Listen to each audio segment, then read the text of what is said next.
এই তাহাজ্জুদ নামাজ পড়লে কি লাভ, তাহাজ্জুদের ফজিলত সম্পর্কে এখন কিছু আলোচনা হবে।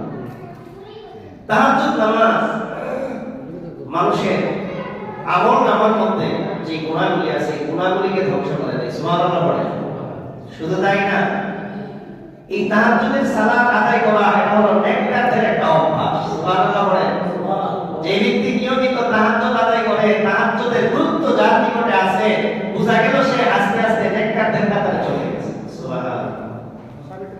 তাহাজ্জুদ নেককারদের অভ্যাস।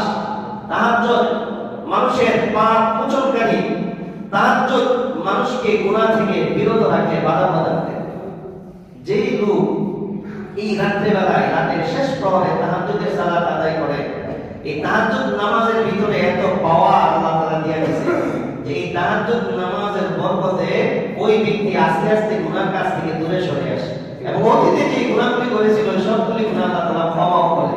সুবহানাল্লাহ। কয়টা কথা ভাই? তিনটা কথা। 4 নম্বর কথা, তাহাজ্জুদ সম্পর্কে নবীজি হাদিসের মধ্যে বলে যে নিয়মিত কেউ যদি তাহাজ্জুদ পড়ে, এই তাহাজ্জুদ পড়ার দ্বারা সে আল্লাহর অনেক কাছের বান্দা হয়ে যায়। সুবহানাল্লাহ। হযরত আবু উমামা বাহিনী রাদিয়াল্লাহু তাআলা থেকে বর্ণিত তিরমিজি শরীফের মধ্যে ইমাম তিরমিজি রাহমাতুল্লাহি আলাইহি হাদিস বর্ণনা করেছেন।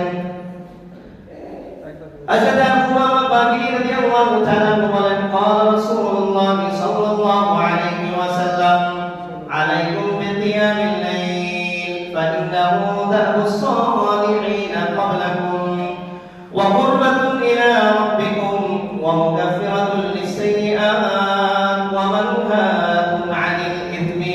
نبي صلى الله عليه وسلم ارشاد করেন, عليكم بقيام الليل, তোমরা রাতের ইবাদত বন্দেগী, তাহাজ্জুদের নামাজ, রাত্রিবেলায় কোরআনে কারীমের তিলাওয়াত, রাত্রিবেলায় আল্লাহর জিকির আজকার, শেষ রাতের আমলগুলির প্রতি তোমরা যত্নবান হয়ে যাও। নবী বলেন, কেন? হে আমার উম্মতেরা শুনে রাখো, তোমরা যদি শেষ রাতের ইবাদত বন্দেগীর মধ্যে যত্নবান হয়ে যাও, তাহলে ইবাদত বন্দেগী তোমাদেরকে নেককারদের কাতারের মধ্যে পৌঁছে দিবে। ফাইন্নাহু দাবুস সালিহিনা ক্বাবলাকুম। সুবহানাল্লাহ পড়ে।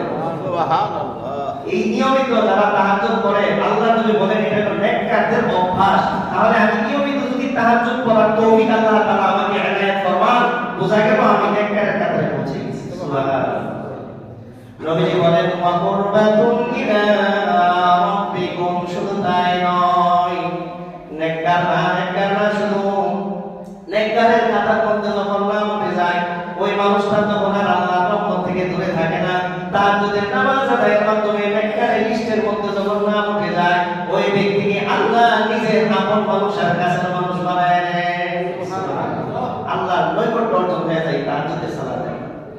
ওয়া মুকাফফিরাতুল লিসাইয়্যাত, এবং গুনাহ মোচনকারী, পাপ মোচনকারী। মুহতারাম হাজির, যখন কোন বান্দা এই শীতের রাতে, কোন বান্দা-বান্দী শীতের আরামের ঘুমকে হারাম করে, এই অত্যন্ত শীতের মধ্যে শরীরটা একদম গরম ছিল, কম্বলের নিচে লেপের নিচে কি আরামের একটা ঘুম ছিল, এই আরামের ঘুমটাকে হারাম করে যখন কষ্ট করে উঁচু করে নামাজের মুসাল্লায় নিয়ে যায়, নামাজে দাঁড়িয়ে নামাজের জন্য দাঁড়ায় যায়, 2 রাকাত 4 রাকাত তাহাজ্জুদের নামাজ আদায় করে, তাহাজ্জুদের নামাজ আদায় করে জিকির আজকার করে যখন মাওলার দরবারে হাত উঠায়, আল্লাহকে ডাক দেয়, আল্লাহ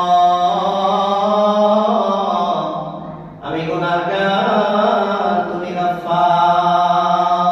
রব্বে কারীম, জীবনে যত গুনাহ করেছি সমস্ত গুনাহের জন্য আজকে তোমার দরবারে রাতের আধারে কেউ দেখে না, আমার প্রভাব, আমার ক্ষমতা, আমার টাকা পয়সা সব কিছুর জোরে আমি অনেক কিছু করতে পারি। মাবুদ, যত কিছুই করে থাকি না কেন মাবুদ, আমি তো তোমার বান্দা। অনেক সময় দুনিয়ার লোভে পড়ে অনেক পাপ করে ফেলেছি, গুনাহের কাজ করে ফেলেছি। মাবুদ, তোমার কুদরতি পাই সিজদা করলাম, চোখে 2 ফোঁটা পানি ছেড়ে যখন ওই বান্দা আল্লাহর কাছে মাফ চাই, মাবুদ জীবনে যত গুনাহ করেছি সব গুনাহ থেকে তওবা করলাম, মেহেরবানি করে মাফ করে দাও।